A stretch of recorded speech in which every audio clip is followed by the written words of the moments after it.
Welcome back to the Sports Source. This segment brought to you by Games and Things. If you're looking for a way to make your home life a bit more fun, turn to the folks at Games and Things. Whether it's a pool table, poker table, air hockey, foosball, ping pong, or more, they got it all, plus a huge selection of home theater seats.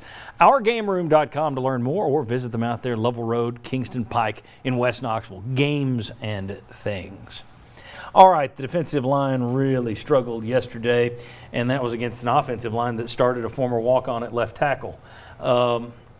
If you're running a 4-2-5, for the most part this fall, in part because you have no linebackers, you're going to need the D-line to help those lonely linebackers a little bit too. Vince, this defense could be a real mess in year one. I mean, that's we talked about. You could have some surprises at running back and wide receiver. If you had some surprises on the defensive side, it would be a real surprise. I mean, I think everybody looks at it and expects the worst. Yeah, because they aren't really that great on the D line. Now they have numbers, but they have experience, but they don't have any difference makers there. I think maybe your best defensive lineman is a hybrid in Tyler Barron.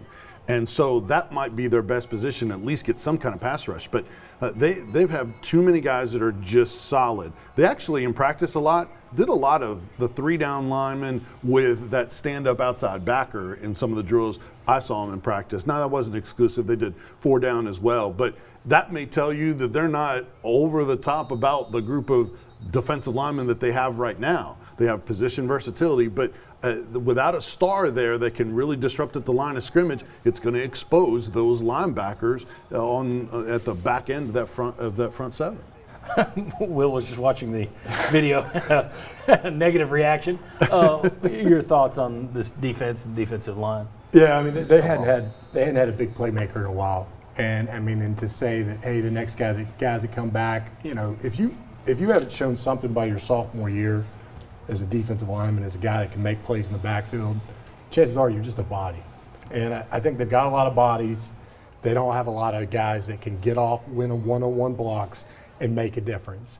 And that is a problem because that means as an offense going against this group, I can pretty much probably think I can stalemate with each one of my offensive linemen. I don't have to double team anybody. Mm-hmm. So that means free man on a bad linebacker set that we just talked about, and I'll probably get to the second level.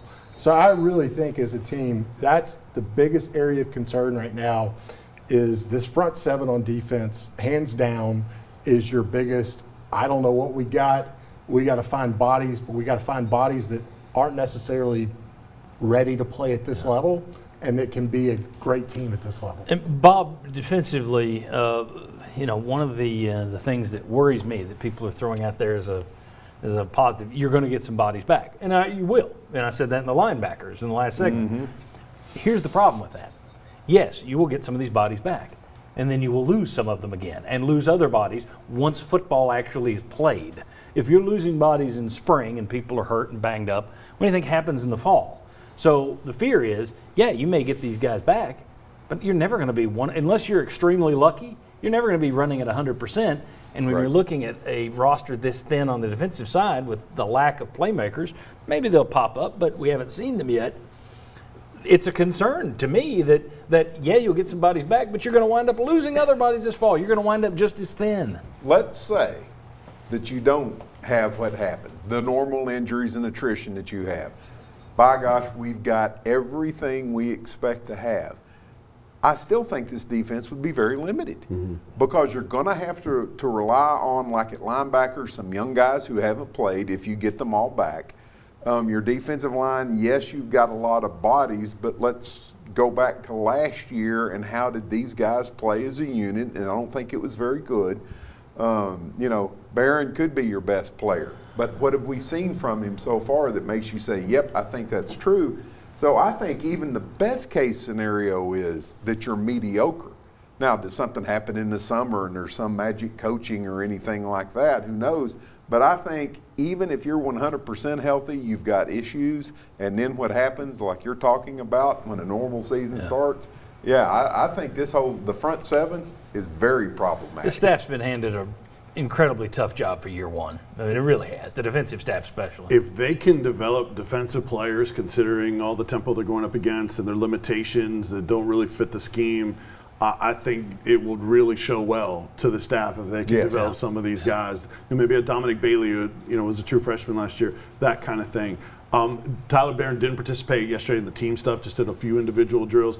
But everything we saw in terms of team stuff, John and guys, it was the offense getting the advantage. Yeah. I mean, whether it was first team, good on good, second team, the defense was on their heels the entire time. 2 years You ago, just watch that tape, and they're too high. Right. I mean, I'm an offensive lineman. I mean, those guys had terrible technique, and everything I just watched 2 seconds. That's horrible. Yeah. So you're going to get killed if you play like that.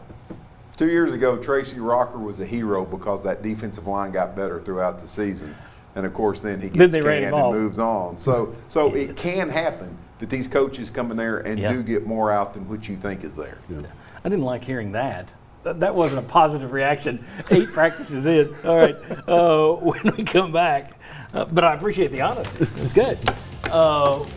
What I want to talk about next is Heupel is saying all the right things about this team. It's energy and effort, but there's so many suspensions and bad stories off the field. Does he have to worry about keeping the attitude positive, or is that just going to be okay in year one? We'll discuss that next. Come on back.